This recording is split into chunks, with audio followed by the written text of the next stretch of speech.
obvious from that clip, Kevin's having a totally normal one, and his life is back to copacetic post being Speaker. Look, I'm the most investigated man in Congress. There's not a single human being who has publicly accused me of any wrongdoing of any kind.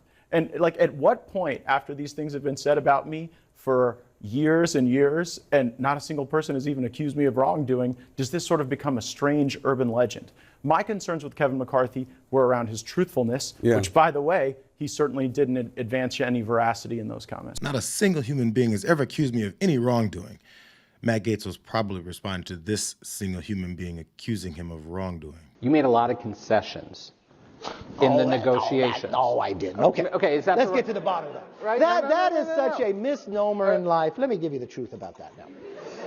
And I'll give you the truth why I'm not Speaker. It's because one person, a member of Congress, wanted me to stop an ethics complaint because he slept with a 17-year-old. An ethics complaint that started before I ever became Speaker, and that's illegal, and I'm not going to get in the middle. Did he do it or not? I don't know. But ethics is looking at it. There's other people in jail because of it. And he wanted me to influence. But he can write that off as a bitter Kevin McCarthy making up stories since Gaetz ran his ass out of Congress. But there's another single human being that was talking in public too. This is a guy that the media didn't give a time of day to after he was accused of sleeping with an underage girl. And there's a reason why no one in the conference came and defended him, because we had all seen the videos he was showing on the House floor that all of us had walked away of the girls that he had slept with. He'd brag about how he would crush ED medicine and chase it with an energy drink so he could go all night. This is obviously before you got married. It's important to know Congressman Gaetz has never been charged with any sex trafficking crime, and he gave this statement to CNN in response. I don't think Mark Wayne Mullen and I have said 20 words to each other on the House floor. This is a lie from someone who doesn't know me and who's coping with the death of the political career of his friend Kevin. Thoughts and prayers. So he does know a few people that have accused him of some wrongdoing. But regardless, still, Representative Gaetz escaped any and all consequences for the allegations about him, and chalked all of the talk up to McCarthy's friends being disgruntled over his ouster. All of a sudden he found fame because he opposed the Speaker of the House back in November, and he's always stayed there. And he was never going to leave until he got this last moment of fame by going after a motion to vacate. Tonight, this is the week for Marjorie Taylor Greene to do her best Matt Gaetz impersonation. After weeks of threatening Speaker Johnson's job, she's having trouble pulling the trigger. Are you expecting to meet with Greene to go well, or what else is Are you expecting a vote for your conference leadership later today? I don't know. I just have to do my job. We just had a very long discussion with the Speaker. We're going to be meeting again tomorrow based on the discussion that we've had, and so we really don't have any news to report at this time. Are you back? Has your mind been changed at all? So we are going to be meeting again with Speaker Johnson in the morning based on our discussion, and then we'll have more information. Did you speak with former President Trump? So to be clear, at this point, are you moving forward? Again, we just had a very long discussion with Speaker Johnson.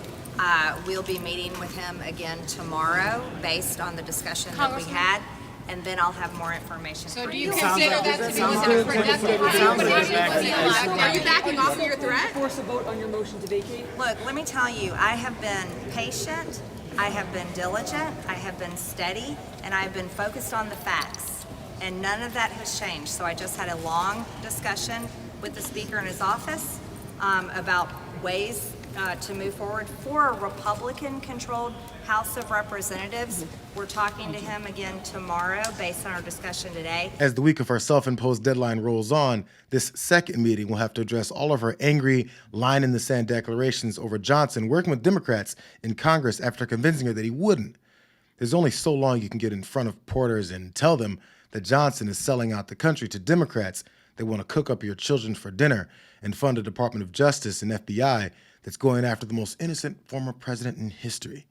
If she doesn't follow through on her threats or get confirmation from Johnson that he'll start pushing Vladimir Putin's talking points as heavily as she does, isn't she on the hook for all those characterizations that she laid at his feet too? Now, because of your efforts, and Fox goes, oh, she's an agent of chaos, she's a narcissist, it's all about her ego. Because of your action, Politico's reporting, they're going to have a formal power-sharing agreement.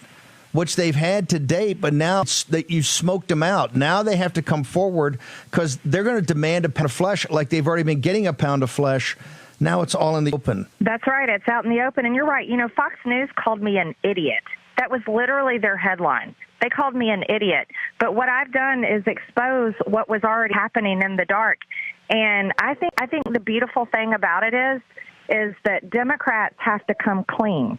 They were controlling Mike Johnson anyways. He was giving them everything, wide open border policies, fully funded the Biden Department of Justice, fully funded the FBI, gave them a brand new building, paid for full-term abortion funding, paid for the trans agenda against children.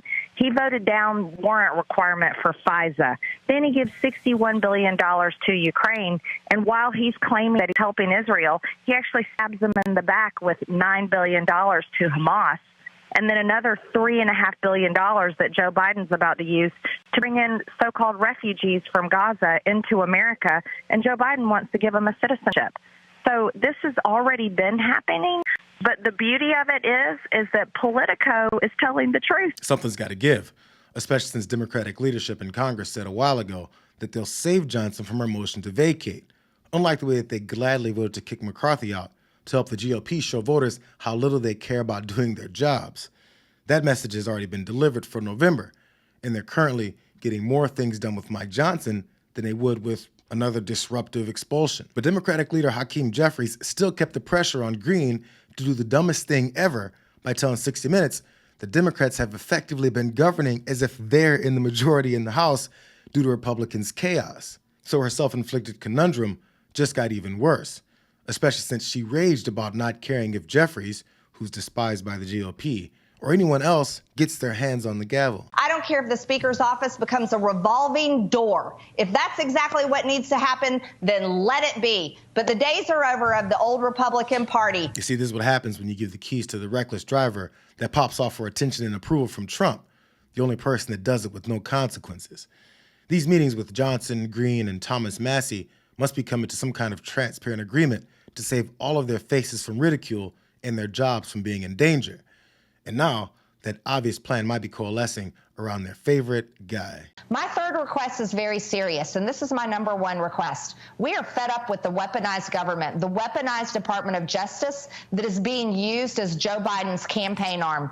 We saw Special Counsel Robert Mueller. We saw that witch hunt against President Trump and the lies of Russian collusion. And now we've seen it again with Jack Smith, who, with the FBI tampering with evidence and completely setting the stage for a fake trial and fake prosecution against President Trump. And now the American people are being forced to pay for the Department of Justice and the special counsel, Jack Smith. I want it ended. I want the entire special counsel defunding, and I want it to end. And I think our Republican speaker can make that happen, and I think our Republican conference can make that happen, because Donald Trump is our Republican presidential nominee. These are the demands from the shadow Speaker of the House, Marjorie Taylor Greene. And Moses Johnson looks like he's agreed to the terms of her demands to keep her off of his back. So is this the weak sauce deal that they actually made in hopes of making this entire attention-seeking debacle go away? Now we're learning that prosecutors in the Jack Smith case have even engaged in evidence tampering during the raid at Mar-a-Lago. But here's the point. The entire case turns on what happened with those documents. And Jack Smith has admitted that things were not as they should be with the boxes. It just raises very serious questions. And these cases are a coordinated political attack, plain and simple. They are a clear attempt to keep Donald Trump in the courtroom and off the campaign trail. That's what this is. It's an election interference. It is borderline criminal conspiracy, and the American people see right through it. President Trump has done nothing wrong here, and he continues to be the target of endless lawfare. It has to stop. And you're going to see the United States Congress address this in every possible way that we can, because we need accountability. Ultimately, at the end of the day, it's bigger than President Trump. It's about the people's faith in our system of justice. And we're going to get down to the bottom of it. All these cases need to be dropped because they are a threat to our entire system.